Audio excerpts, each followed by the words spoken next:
Hoje é quarta-feira, dia 24 de junho, estamos aqui outra vez. Fazer o quê, né, meu irmão? Estamos aí, cumprindo, né? Cumprindo o nosso propósito, aquilo que nós determinamos com Deus para que viéssemos a cumprir. Estamos aqui em obediência à palavra do Senhor. E como é bom ter você conosco, você que se ainda não começou, meu irmão, comece, né? Adquira um exemplar da Bíblia Sagrada, abra sua Bíblia, pode começar a ler conosco hoje. Não leu de Gênesis até a Timóteo, que é a carta que nós estamos agora? Não tem problema, meu irmão. Não tem problema. Sabe por quê? Porque o que você começar a ler hoje conosco, até Apocalipse, ano que vem nós vamos recomeçar. Em Gênesis, então, nada é perdido. Toda orientação que você tiver hoje acerca das Escrituras Sagradas do nosso Deus é maravilhoso. E todo ano nós realizamos a leitura da palavra do Senhor, de Gênesis a Apocalipse, com os nossos irmãos em comunhão com o nosso Deus. Hoje é 24 de junho, hoje é quarta-feira, tá passando muito rápido, os dias estão passando muito rápidos, né? Mas é necessário que todas essas coisas aconteçam. Tá muito frio.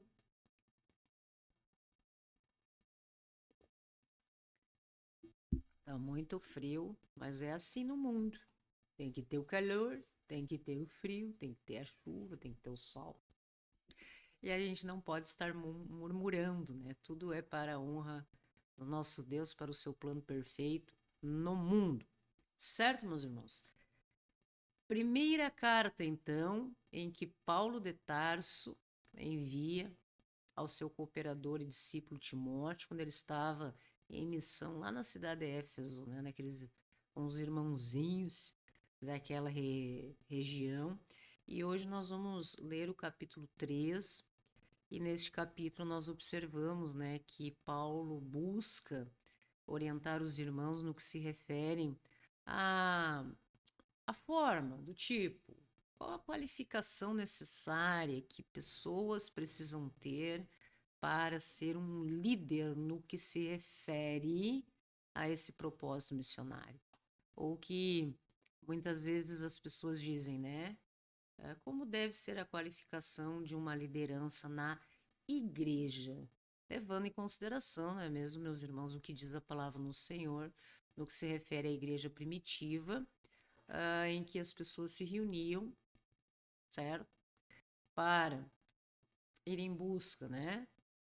Do estudo, fortalecimento da sua fé, pregação do evangelho, com base na mensagem cristocêntrica, única. Cristo é o centro, ele é a pedra angular, ele é a referência, é sobre ele, é para ele todas as coisas, né? Tudo que nós vemos hoje, não é hoje, há algum tempo, que distorce isso, não está de acordo com o que diz a palavra da Bíblia, certo? Então, se nós buscamos compreender a verdade absoluta do nosso Deus com base nas Escrituras Sagradas, o que diz a palavra única e exclusivamente é a reunião de pessoas com o seu coração genuinamente, né, disposto, entregue ao nosso Senhor, compreendendo e reconhecendo Ele como Filho do Deus vivo. E Paulo aqui comenta acerca, porque em todo lugar, não é mesmo, meus irmãos?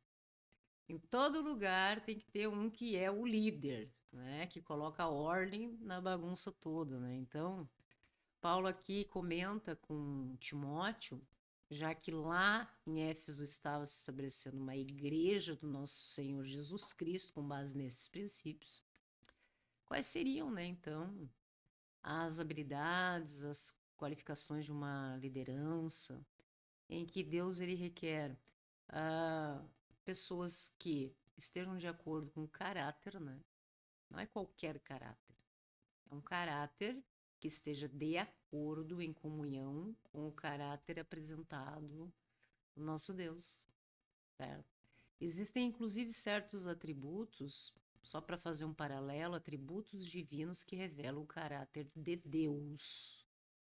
Ah, Aí existem determinados atributos que revelam o caráter de como deve assim se apresentar alguém na condição, no papel de marido, do caráter como deveria ser um caráter de acordo com o coração de Deus para a esposa, para os filhos, quando você é funcionário, quando você é patrão.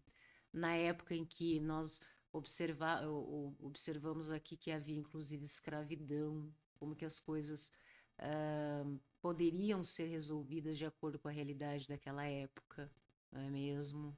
Então, Deus requer daqueles que possam se colocar na condição de líderes de algo dessa magnitude, né?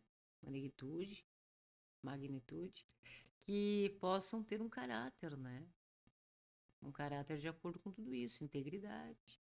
E principalmente um testemunho fiel, não é mesmo, meus irmãos? Então, a igreja, nos termos que mencionei aqui, ela é chamada de coluna e baluarte da verdade. Deve ser, né?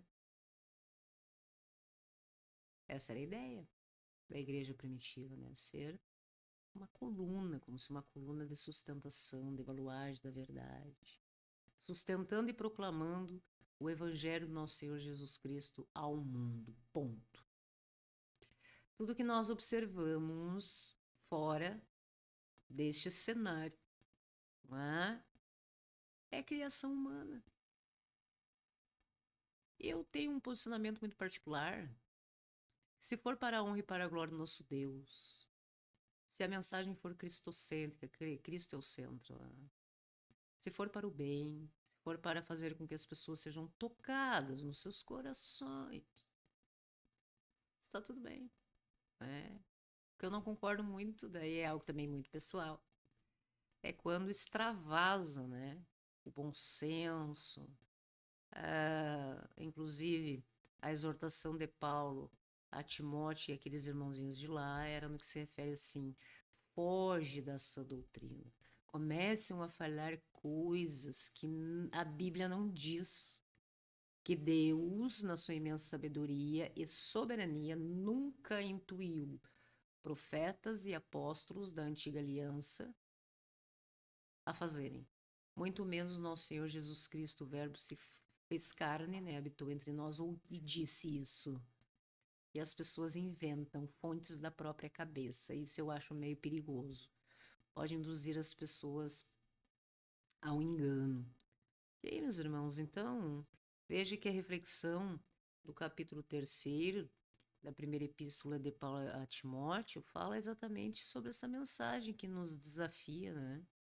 A viver de uma maneira digna em um mundo um tanto diferente, né, do que deveria ser, atendendo, né, ao chamado de Deus, refletindo Cristo em tudo, no nosso caráter e no nosso serviço.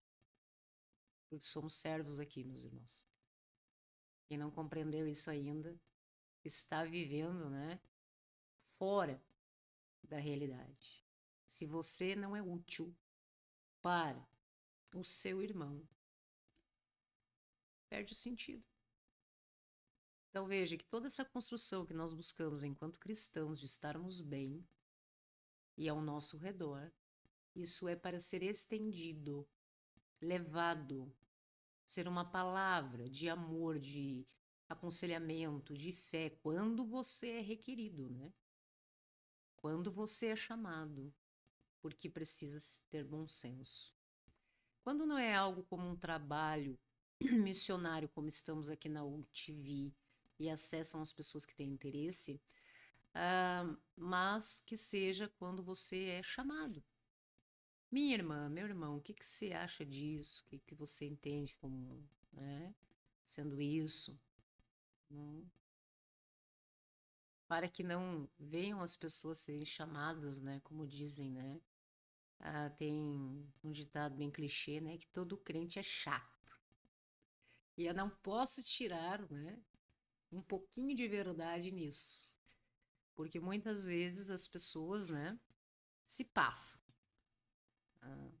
Eu creio que a busca do nosso Senhor deve ser algo muito pessoal, porque é uma transformação pessoal, é individual, é de dentro para fora, é uma reforma íntima, não é para ser imposta. Cristo não fez isso? Quem somos nós? Para pensarmos que temos autoridade, de dizer que somos conhecedores da verdade, que o nosso irmão tem que aceitar isso hoje, mesmo sem que ele tenha sido tocado, preparado pelo nosso Senhor para que isso aconteça. O trabalho do Espírito Santo. Nós somos apenas uma voz. Nós podemos ser apenas um exemplo. Olha, eu vivo assim, assim, assim, assim, assim, assim. E então as pessoas observam essas coisas e dizem: olha, eu acho que o jeito que aquela irmãzinha, que aquele irmãozinho, que aquela família, que aquele casal, que aquele pai, aquela mãe, aquele patrão, aquele funcionário, é uma pessoa bacana. O que será que está por detrás de todas essas coisas? Ah, meu irmão, você está pronto para essa conversa? Então vem cá. Puxa uma cadeira e senta que a história é longa. E tem que ser algo muito livre. E aí, meus irmãos? Hoje é quarta-feira, dia 24 de junho. Você está na UNTV. Esta é a leitura das Escrituras Sagradas de Deus, capítulo 3. Fiel é a palavra. Se alguém aspira ao episcopado, excelente obra almeja. É necessário, portanto, que o bispo seja irrepreensível, esposa de uma só mulher, temperante, sóbrio, modesto, hospitaleiro, apto para ensinar. Aqui fala homem de uma só mulher, porque se vocês analisarem os personagens bíblicos, meus irmãos, a monogamia é algo muito recente. E como que eu posso dizer isso? Que não é tanto o tema aqui. Mas há alguns requisitos para uma constituição familiar dessa maneira. Como era, né? Tantas mulheres, uma vida familiar mais assim, né? E Paulo compreende, intuído por Deus, e assim orienta Timóteo, que no caso de alguém que queira ser um líder, que seja marido de uma mulher só, porque mulher dá trabalho, meus queridos. Dá muito trabalho.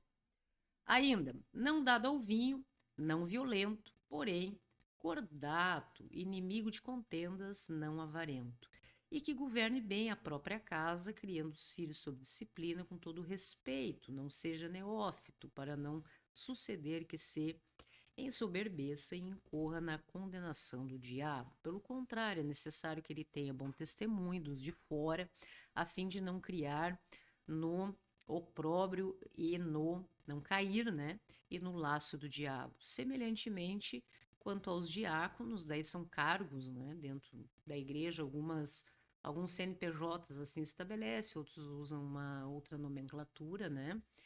Mas podemos pensar mais na função dentro de uma igreja, no que se refere à organização, né? Diáconos, necessário que sejam respeitáveis, de uma só palavra, não inclinados a muito vinho, não cobiçosos, de sorte que a ganância. Conservando o mistério da fé com a consciência limpa, também sejam estes, primeiramente, experimentados e se mostrarem irrepreensíveis, exerçam o diaconado. Da mesma sorte quanto as mulheres, é necessário que sejam elas respeitáveis, não maledizentes, temperantes e fiéis em tudo. O diácono seja marido de uma só mulher e governe bem seus filhos e a própria casa, pois os que desempenharem bem o diaconato alcançam para si justa preeminência e muita intrepidez na fé em Cristo. Escreva-te essas coisas, esperando ir ver-te em breve, Timóteo, para que seu tardar fique ciente de como se deve proceder na casa de Deus, que é a igreja do Deus vivo, coluna e baluarte da verdade. Evidentemente, grande é o mistério da piedade. Aquele que foi manifesto na carne, foi justificado em espírito, contemplado por anjos, pregado entre os gentios, crido no mundo e recebido na glória. Quem é ele, meu? Nosso Senhor Jesus Cristo. Não é mesmo, meus queridos?